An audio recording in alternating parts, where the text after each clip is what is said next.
Hello again, and welcome to another episode of the Fun Fans Podcast. I'm your host, James Dillard. With me, as always, my co-host, Bailey Jackson. How you doing, Bailey? Boom! I am doing good. Go Tigers! Boom. Big We're win back this in the hunt, weekend. baby. We're That's back right. in the hunt. That's Back right. in the hunt. We're going to talk about that. We have a great show. We have a interview with country music singer Lee Newton. We're going to talk about Clemson being back in the hunt for the ACC title and plenty of other fun fan football talk to share. But first, the Fun Fans are a proud part of the Fanboys Fangirls Sports Podcasting Network. If you're a true sports fan, the Fanboys Fangirls is perfect for you. Find various nationwide podcasts and other sports media at thefanboys.com and on all forms of social media. The Fun Fans Podcast is the official podcast for Clemson fans. And don't forget about Ruben's Food, Sports, Spirits, and Catering, the best wings around, with 2 locations in the upstate to serve you.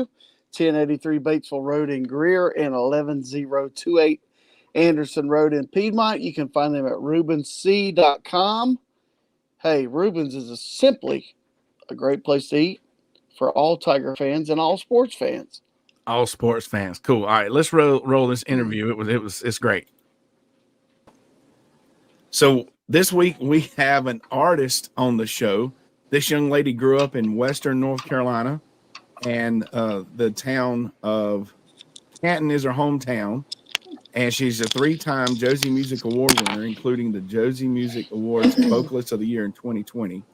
She has received numerous accolades and is currently promoting her latest album, Unleashed, and her hit song, Carolina, under the McKinley Records label. She's opened or performed with legends such as Randy Travis, Ronnie Millsap, Ronnie McDowell, T. Graham Brown, Diamond Rio, the Gatlin Brothers, T.G. Shepard, Edwin McCain, Leona Williams, and even sang backup with some of the original members of Leonard Skinner. Her personal sound is a mix between traditional country, rap-y blues, and a southern rock flair to her voice. And finally, we've seen her perform live at Wayne Buckingham's Orange and White Gala in Clemson just a few weeks ago. So please welcome to the show, Miss Lee Newton. Lee, how are you doing today? I'm doing absolutely wonderful, and I'm so glad to be here with you guys tonight.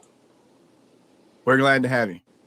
So, Lee, I'm going to tell you now, if you sang with Randy Travis, my grandmother up in heaven is looking down, and she's very jealous because she loved Randy Travis and had a picture of him in her kitchen. So when she was cooking, she could talk to him. So anyway. That is so, awesome. Now, when I see him again, because it is coming up, I think that there's something in the works for me to do another show, possibly in the future. So I will tell him about that. There you go. Well, that is grandma. Yeah, she is smiling somewhere right now, I promise you. So what are you up to these days? What's going on with Lee Newton? Wow, there's always so much going on. Right now, I just got through coming back from Illinois last weekend doing a show up there, and it was so awesome. It's the first time I'd ever went to Illinois. Did one for Keeping It Country. It was Country at the Station, at Penn Station in Arthur, Illinois. Super amazing place. So now getting ready. Going into October, I'm starting work on my new country album. This is at the very beginning, but getting ready to start going into the studio. I've got a duet that I'm getting ready to record with Danny Kinsey, another country artist, and then getting ready for the Josie Awards this year. I'm up for 8 nominations for the Josies, and plus getting to perform, which is going to be at the Grand Ole Opry House. So I just found out I get to close the show. All right. Oh, wow. That's a big deal. You ever been to the Grand Ole Opry, Bailey? I have. I had an artist that had invited me to come backstage. It was the first time I'd ever went to the Grand Ole Opry, and it was the day that Carolina was released. So it made it even more special. And then I've been a couple more times and got to take little Cash with me, and he got to go and stand in the circle. But this will be the first time ever performing there. Like I said, it'll be for the JMA Awards. But hopefully maybe this will open the Opry's eyes, and maybe they'll invite me back for the Grand Ole Opry show. Right. Oh, yeah. Right.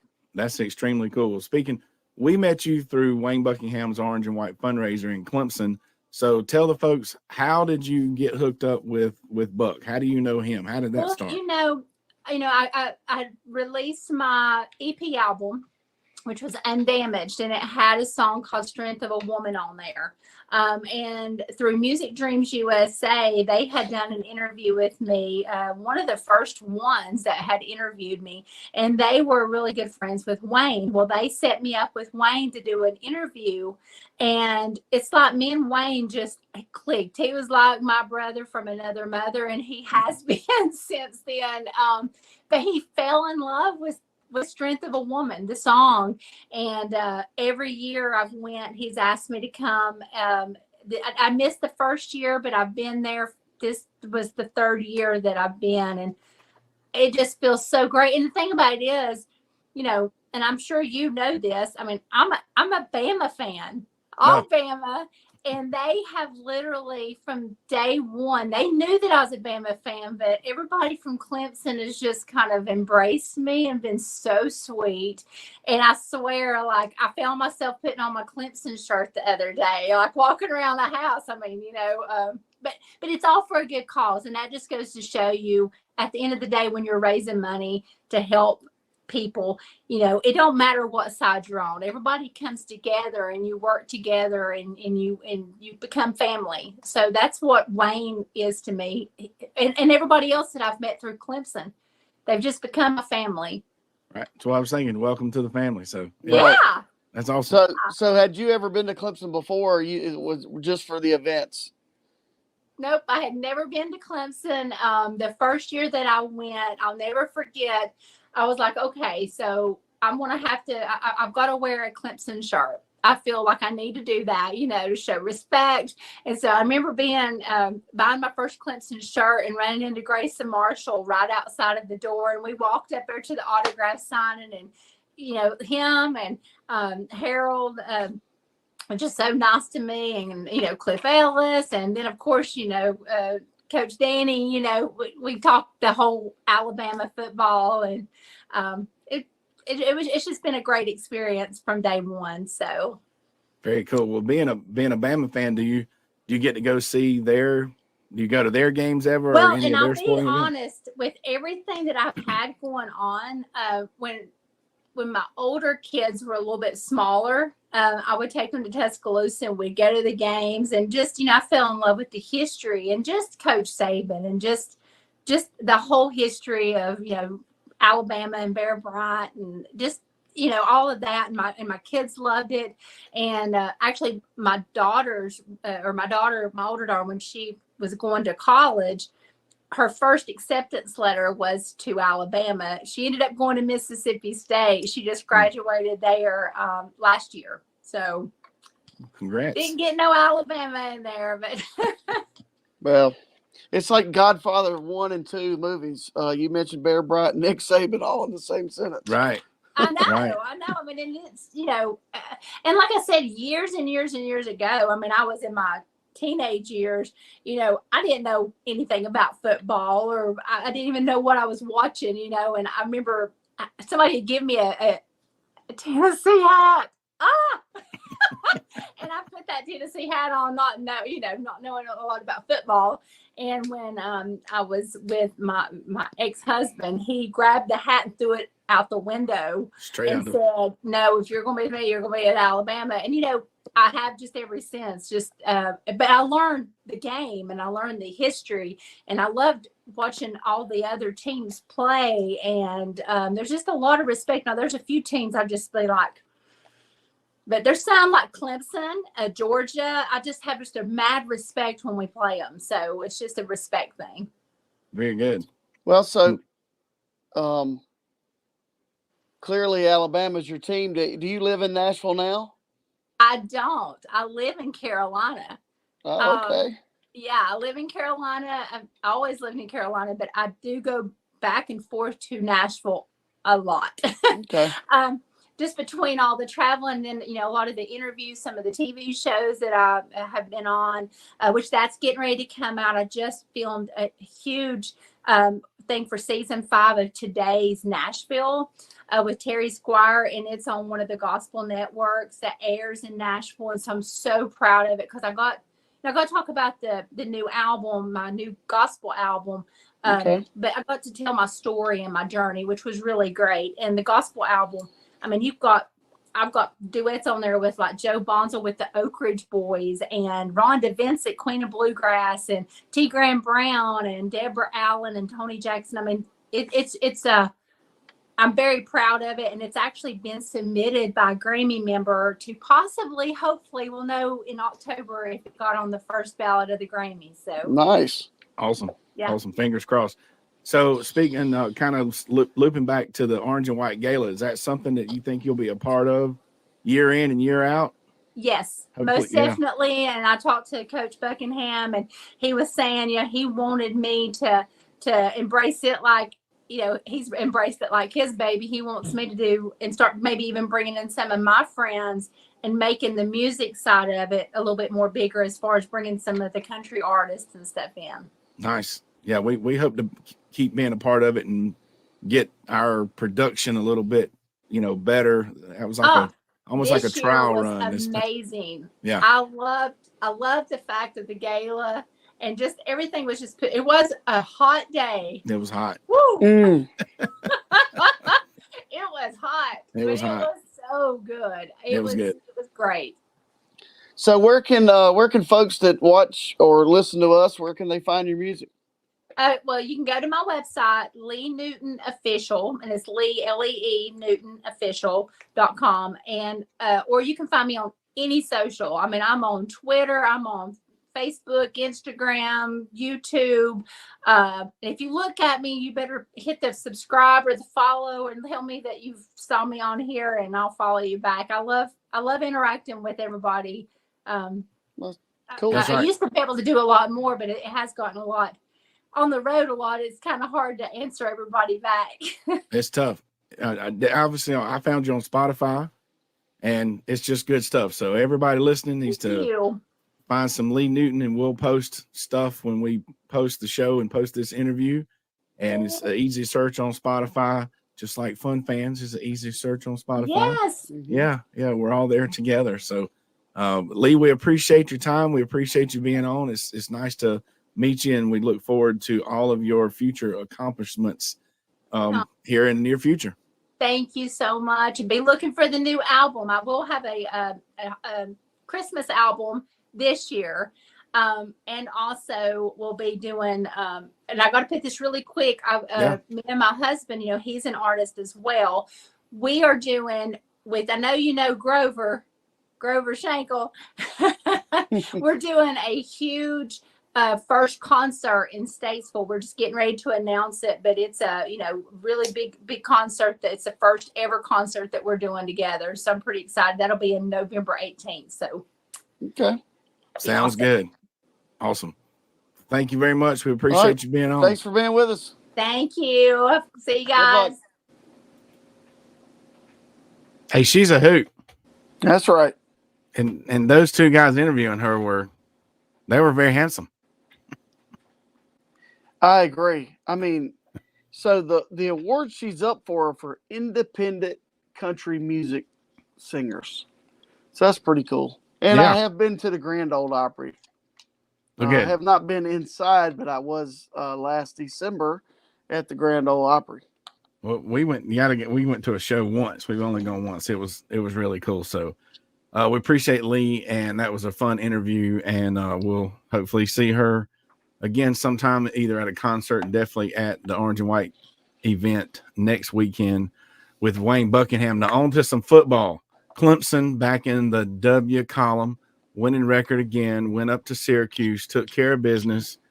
And so Bailey, got any initial thoughts on the game? Yeah, I thought I did. I didn't watch it live, but I was able to watch it again yesterday afternoon. And it's a place that we typically don't play well.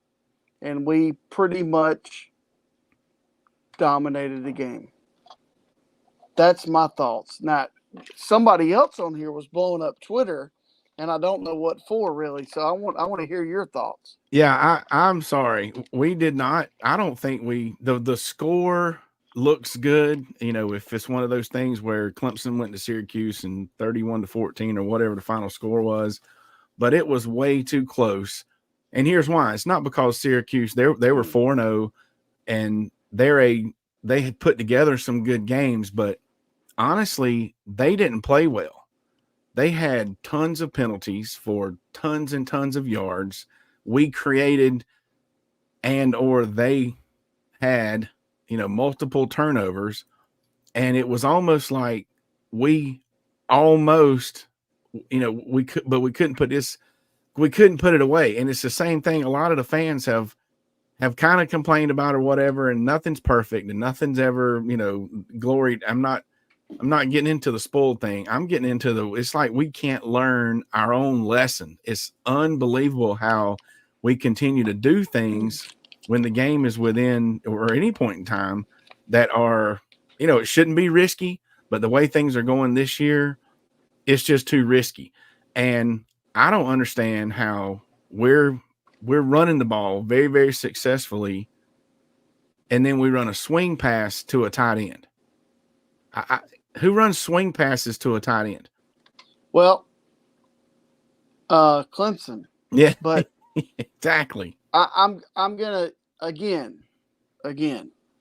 It was a dominant performance, and I don't care. Yeah, it was. Maybe it got to 10. It was 24-7, and then it got to a 10-point game. But that was and they had some penalties and they had some turnovers. But you know what? Okay. That's part of the game. I get it. I understand. I am never, ever, ever, and you know this about me, I'm not going to question the coaches because I've spent 27 years of my life being questioned. So I'm not going to do that. What I will say is it's a place we never play well, and we won the game 31-14. And we won, more importantly, we won the game. We won the game, and that's definitely important. And I don't, I'm about to flip the script on, I coached and everything I do gets questioned. So why shouldn't everything they do get questioned? They get paid way more money than any other coach I know. So I agree. Is it really going to hurt? If somebody lets them know, and if I ever get asked, do you think you could do better? Yes, I could. I have called plays before. Yep. I can recognize offenses and defenses and stuff. And I'm not stubborn. Old school high school football coaches with a team as talented as Clemson I've told you before, it's like we're too smart we're too good for our own good. Just a little more back to basics. The only thing I would do, and I talked to our football team last week about how we had won 3 games in a row. We were 3-2 and that kind of thing. But even if we make adjustments as we move out, through the season, we still have to tackle people. We still have to block people. It doesn't matter what adjustments you make. You still block, you tackle, you do the little things. The whole idea was the little things. Continue doing that. Well, I'm not going to sit here and tell you that Clemson, ball security is an issue sometimes, but I was not disappointed in what I saw yesterday. I'm going to go with I think they can win the rest of their games. Yes. And I really believe that 5 or 6 plays throughout the year, but that you can never get back, that they would be undefeated. And they would be right there in the top 5 because I really think they're that good. And I don't think the defense is playing lights out. I mean, you can say what you want to, but you can look at the stats. Dabo thinks it's one of the best defensive teams he's ever had. So that's defense saying playing a lot. Great. And I mean, Cade's throwing the ball. I think everybody's doing really, really well other than the turnovers. It just comes down to, with the way this season's going, if we're going to throw a quick out, we need to throw that to the short side of the field, and it needs to come out really, really fast. We almost there were two almost pick sixes. I saw and that. then the swing on the, with who run a swing pass, the person on the swing, theoretically, you're supposed to be able to outrun the defender, so it's generally a running back lined up against a linebacker. We're swinging it to the tight end. And that just maybe that's part of the genius of our offensive coordinator. Yeah, well, I'm just telling you, not super genius. Look, dude, I'm telling you. I had a guy last Thursday. He says Dabo's a dummy, okay? And I said, this guy Dabo Sweeney that you're referring to, and he's a Clemson fan, right? He says Dabo's a dummy. And I said, okay, so let's look at the last 10 or 11 years of Clemson football. I said, Dabo's the architect of that. I said, so I'm not a fan that yells at the television. I do not yell at the television. He said, oh, you probably yell at the television. I said, I don't yell at the television. I don't yell at the games. I yell at the games to cheer for my team. So I'm not ever going to be that guy. I'm not going to do it. And it's just how I am. I love Clemson, and I'm going to pull for them. I'm not going to be, as I read a quote this week from Frank Howard. You got to watch out for those sawdust fans. Yeah. They come out of the woodwork when they're winning, and they disappear when they're losing, and they create a lot of sawdust. Right.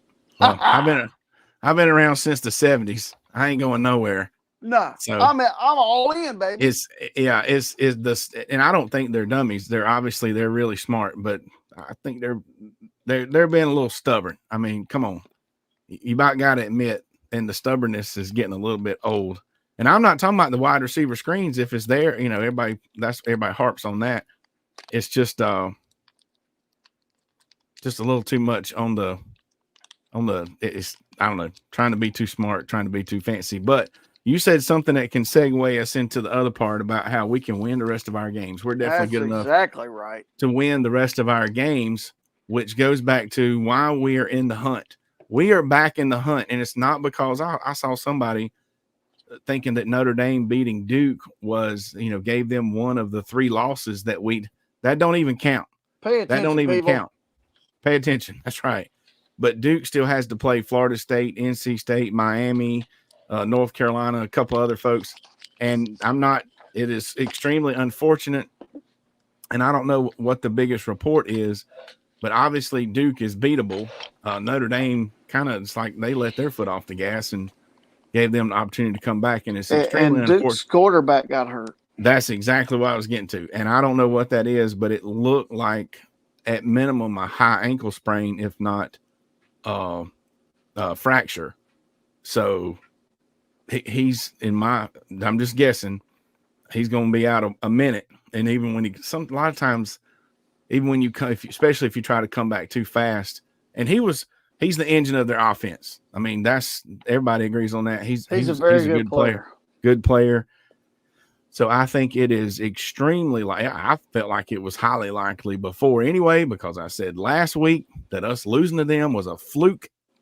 And I think it was likely they were going to get 3 losses anyway.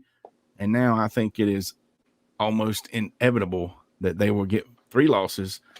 So we are in the driver's seat. We control our own destiny. We can be number 2 in the conference and play for a conference championship. And if we play for a conference championship, you know what that means? You got a chance to win it. So we're back in the hunt. Here's the deal. North Carolina, very good. They're good. Got to play at Miami. They're pretty good. Got to play at NC State, and that's a terrible place to play. Yes. It's not a hard place to play. It's a terrible place to play. Yes. Been there, done that. All right. So, listen. Control what you can control. One game at a time, James. That's what we're doing. One game at a time. So starts next week at 3:30. 3:30. We'll get to that in a second. But speaking of Notre Dame and Duke, did you watch? That was a good game. It was a great game. Did you watch the game? I'm going to lie to you and say I watched some of it, but I was kind of slumbering, taking a nap.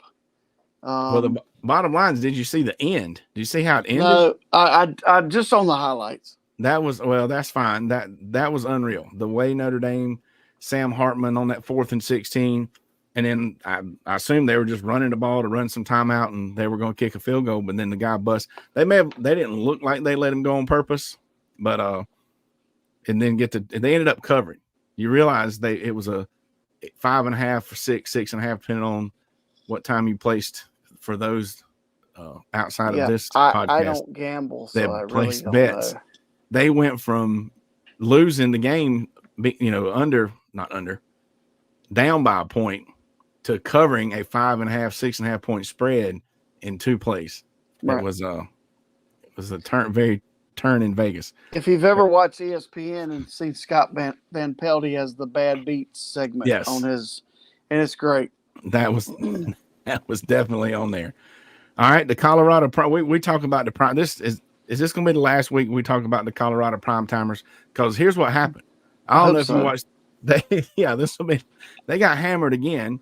They come back. They only lost by 7. Once again, it's one of those things. If all you see is the score, well, Colorado was close. No, it wasn't. And for them to come back and even get that close at the end, in my opinion, says something more about USC, the real USC, than it does the Colorado primetimers. They talk about taking your foot off the gas and letting somebody back in the game and, kind of expose their defense a little bit. So they needed to maintain their energy.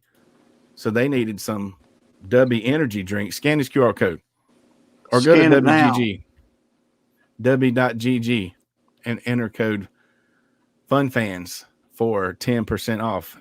It's no jitters. It's my afternoon. It's very refreshing.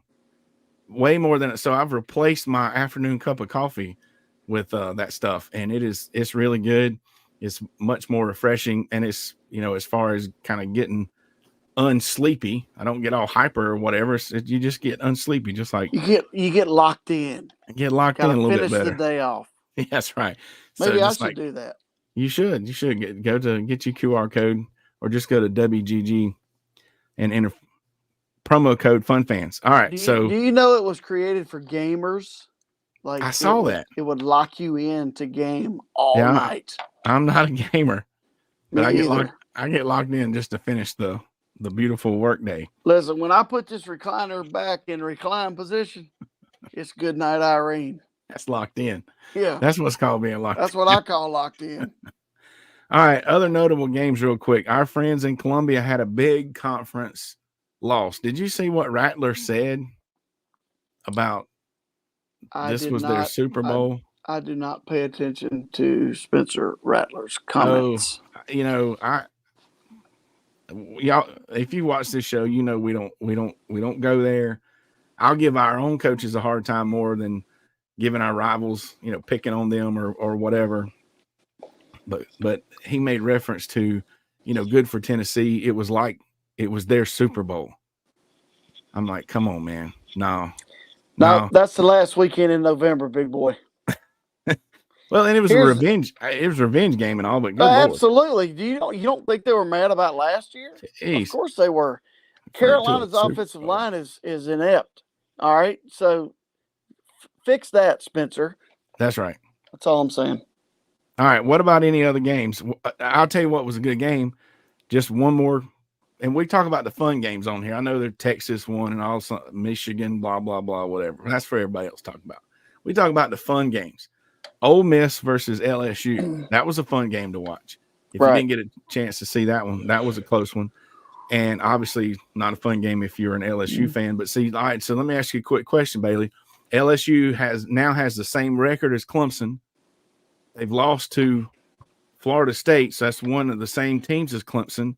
And they've had a conference loss just like Clemson. So LSU's going to fall all the way out of the rankings, right? Well, they should, but there's the Clemson bias, and it's a negative bias. Yeah, and there's a positive SEC bias. So not hold my breath on that one, but just please make note. Kentucky looked really good. Kentucky looked good. Yeah. So I want to point out one more thing. We played 5 games. Some teams have played 6. There are still 11 of this past week's top 25 that are undefeated. 11. And a couple outside of the top 25 are undefeated. You got Kentucky. You got teams like Oklahoma. I think Oklahoma's kind of a sleeper team. They could sneak in there and do something big as the season unfolds. It's going to be fun. September's over. I think October is going to be an extremely fun month for college football fans. Very decisive stuff going to happen this month for conference championship games and the playoffs. Any other games, Bailey? Bailey froze. We're going to reset Bailey because we need him to give us an update on the Orioles and or the Ryder Cup. And we might end up doing that Wednesday. So speaking of Wednesday, we will be back Wednesday night at 8:30 with maybe a little more thoughts on the game, any news coming out of Clemson, and see if we can get him back in here like that. All right, you back? Now we can see him and not hear him. Uh-oh. All right, so Bailey, be ready Wednesday with an update on the Orioles. I think they clinched something. And I just want to do one more quick thing. Wednesday night, 8:30, we'll be back. This Saturday is homecoming. Let me try this again. He looks like he's ready. This Saturday is homecoming. It's going to be big. It's going to be fun. We're going to have a big tailgate. Wake Forest is coming. 3:30 is the perfect time, right, B? He probably can't hear me now. So all kind of technical difficulties, fun fans, but that's okay. We're about to wrap up the show anyway. Real quick, I have a prayer request. We just interviewed Lee Newton. She was introduced to us through Wayne Buckingham. If you didn't know, Buck had a heart attack earlier in the week, so they're keeping him, getting him better and better. So hopefully, hadn't got an update in the past couple of days, but hopefully he's doing well. So keep the prayers going for Buck. We live in the Spartanburg area. Anybody familiar with the upstate? Chesney High School lost at least 3, if not 4, of their students in a car wreck Friday afternoon. So keep the prayers going for Chesney High School. And if you don't mind, we've talked about my mother-in-law before and her going through her chemo, et cetera, and she is not doing very well. So I would appreciate any prayers for my mother-in-law. Bailey, I was just asking for some prayers for some folks, included Chesney High School. Did you hear about that? I did, and I lost you there for a minute. Yeah. Not sure what exactly happened, but yes, terrible. Been to the school before that had that situation, and it's not good. So not good. So hey, all right, you're back. As a former Chesney High School coach, yeah, I would say yes, we are definitely thinking about Chesney. Yeah, my school and my daughter's volleyball team, we will be at Chesney Tuesday for volleyball. So we will probably might put some hands on some folks and pray for them. So we're definitely lifting them up this week. And like I said, don't forget about my mother-in-law and my family on that side, because she's back in the hospital not doing too good. So, but anyway, you want to give us a quick update on the O's, just real quick? Hey, American League East Division champions. It is the story of all stories, James. I know. They lost 110 games 2 years ago. It's incredible. Brings tears to my eyes. It was a great night the other night. It was great. Awesome. You know what else is incredible? Diamond Edge Products, baby. Diamond Edge Products. These guys have mastered a diamond laser engraving process, and they can put almost any design on items such as license plates, yard signs, tumblers, water bottles, and more for a high quality, forever lasting custom engraved product. Check out Diamond Edge Products at diamondedgeproducts.com, or you can email Jaylin, Jaylin at diamondedgeproducts.com for more info. Also, Diamond Edge Products is now an officially licensed partner with Clemson University. So you can get to all your swag. I'm glad he came back long enough to do that promo, because I hadn't read that thing in a while. But He's frozen again, and that's hilarious. I'm not taking that off the screen. If you're listening on audio, you're missing out on that. And we do appreciate Lee Newton spending time with us today. We appreciate you spending time with us today. Don't forget about the ladies from United Row. Go to unitedrow.org. All right. unitedrow.org. Check out their stories. Support these ladies. I got my shirt on, got my Salt Life United. I can't figure out United Row shirt going here. Scroll to the bottom of their website and get you one of these. Super, super sweet, super comfortable shirt. They're going to row across the Pacific and support IPTAY's Hear Her Roar. It feels good to be back in the hunt. And join us Wednesday night for more. So thanks again for checking us out each and every week. Don't forget to click subscribe on the Fun Fans Podcast YouTube channel, as well as your favorite podcast platform. Follow us on social media and share. Please, all archive shows can be found on thefanboys.com website. Links will also be posted along with the show on Facebook and Twitter. So on behalf of the Fun Fans Podcast, J Thrill Entertainment, the Fanboys Fangirls Podcast Network, and I think Bailey Jackson's back. He's saying thanks for listening, I'm sure. Go Tigers.